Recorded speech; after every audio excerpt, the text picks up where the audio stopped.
કહે છે કે કાયદો પ્રેમ નથી સમજતો. વર્દીની બીજી બાજુ પ્રેમ અને લાગણીનો એક મહાસાગર પણ વહે છે.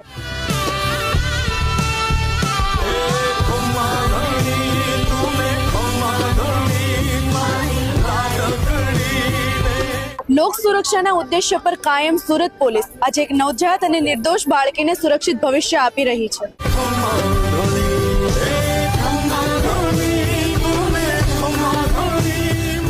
આજથી 6 દિવસ પહેલા ડિંડોલી પોલીસ સ્ટેશનના દિલાળવા ગામમાં સરપંચશ્રીને ફોન આવ્યા कि एक દીકરી તાઈ જન્મેલી દીકરી તાલાબના પાળા ઉપર કોઈ ખંતાનમાં લપેટીને મૂકીને જતા રહે છે.